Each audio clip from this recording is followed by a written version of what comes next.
2월 1일 주연후 4주 주일을 위한 말씀 나눔입니다. 심리 방어 기전은 우리 마음을 편안하게 하기 위한, 즉 갈등이나 어려움을 해결하기 위한 도구인데, 근본 해결이라기보다는 효율적으로 에너지를 덜 쓰는 입장에서 좀 더 편안한 쪽을 선호하는 방식을 말합니다. 다양한 방어 기전 중에 오늘 상환이라는 방어 기전을 생각해 보려고 합니다. 상환은 무의식적인 죄책감이나 갈등을 씻어내기 위해서 사서 고생한다, 굳이 하지 않아도 될 고생을 한다는 표현이죠. 그리고 대리적인 행위를 통해서 마음의 죄책감, 부담을 덜어내는 방어기전입니다. 이 방어기전의 대표적인 예가 적선입니다. 적선이라는 표현을 요즘은 잘 안 쓰는데, 거린들이 국어를 할 때 적선하십시오, 적선하십시오 하는 그 적선입니다. 그래서 영어로는 give alms, 춥고 배고픈 것을 해결할 수 있는 무언가를 달라, 이런 표현인데 적선이라고 말한단 말이죠. 선을 쌓는다라는 표현이거든요. 이 적선 행위가 어떻게 해서 상환이라는 방어 기전이 되느냐? 정작 잘못한 대상에게 죄책감과 갈등에 대한 해결책을 하지 않고 다른 데서 가난한 사람을 돕는다든지 뭔가 사서 고생한다든지 하는 대리 행위를 통해서 죄책감이나 갈등을 해소한다고 여기는 겁니다. 당사자한테 죄책감과 갈등에 대한 문제를 직접적으로 해결하는 것, 사과하고 응당한 보상을 하고 서로 관계를 풀고, 이게 직접적인 부분이잖아요. 그런데 왜 직접적인 이 방법을 쓰지 않고 상환이라는 방어 기전을 통해서 대신 해결하려고 하느냐? 이게 쉽기 때문에 그렇다는 겁니다. 뒤집어 얘기하면 직접적인 대상과 얽힌 고리를 푸는 게 훨씬 더 어렵기 때문에 상환을 일으키는 것이죠.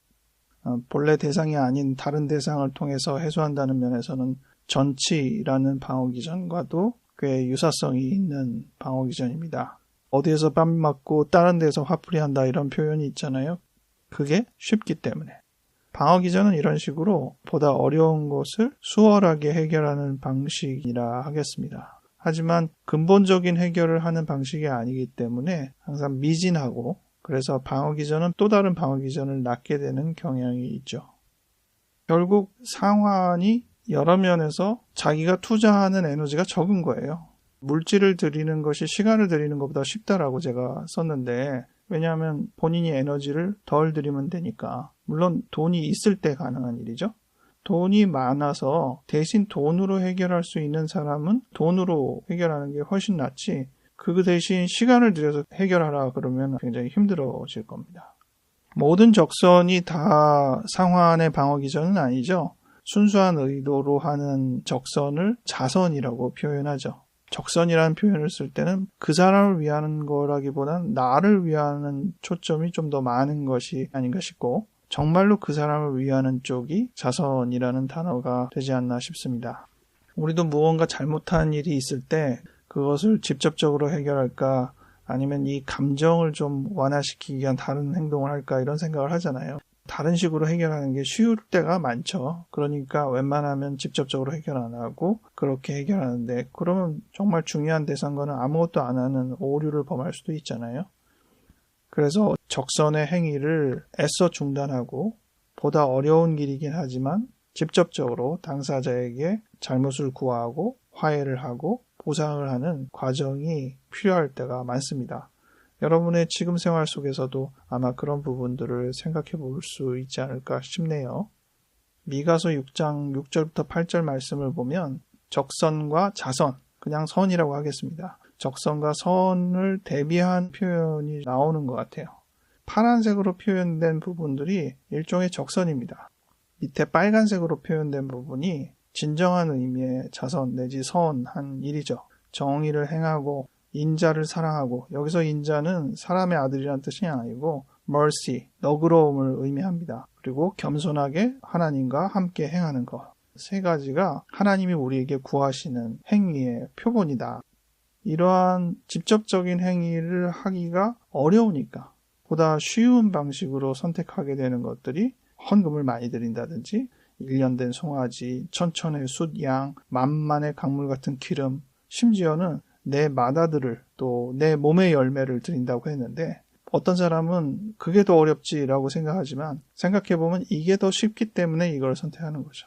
남들 보기엔 꽤 큰 것 같아 보일지 몰라도 자기 보기에는 상대적으로 에너지가 덜 들기 때문에 이런 쪽으로 해서 뭔가 생색을 내기도 하고 죄책감을 해소하고 싶기도 하지만 하나님은 우리에게 본질적인 선, 정의를 행하고 인자를 사랑하고 겸손하게 하나님과 함께 행하는 것을 요청하신다는 겁니다.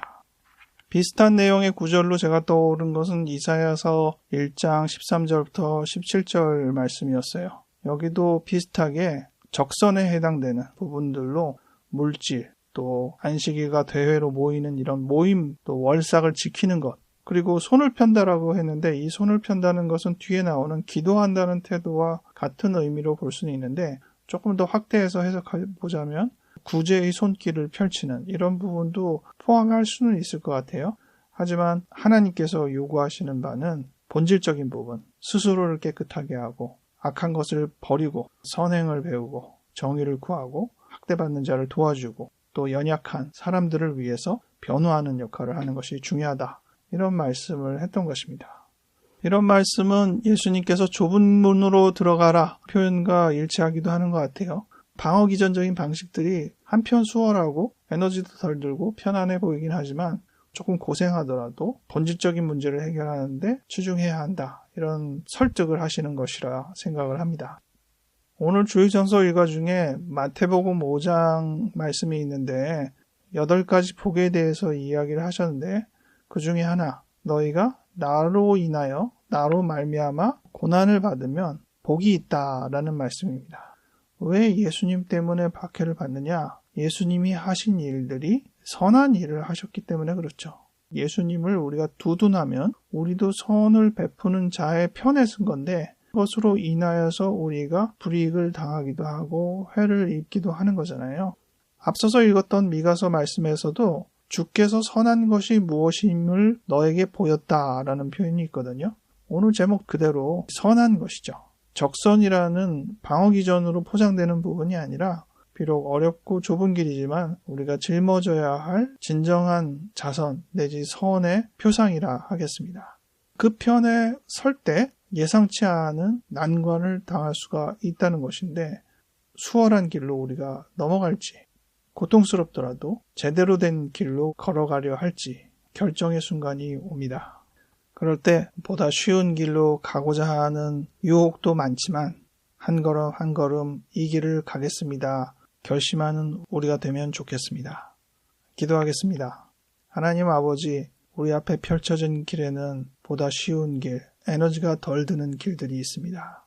또 어떤 길들은 무척 어렵고 힘들고 손해도 많고 하지만 옳다고 말하는 직접적이고 근본적인 길이라는 것을 우리가 알 때가 있습니다.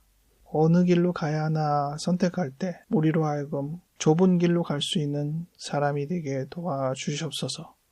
주님께서 용기 주시고 힘 주시지 않으면 우리가 그 길을 갈 수 없음을 압니다. 우리로 하여금 바른 결정을 내릴 수 있도록 주님 도와주시옵소서. 옳은 길을 가는 사람 편에 설 때 당하는 여러 불이익을 우리가 잘 감당하고 마음 변하지 않고 함께 계속 응원하고 그 길을 함께 서 있을 수 있는 우리가 되게 도와주시옵소서. 감사하고 예수님 이름으로 기도하였습니다. 아멘.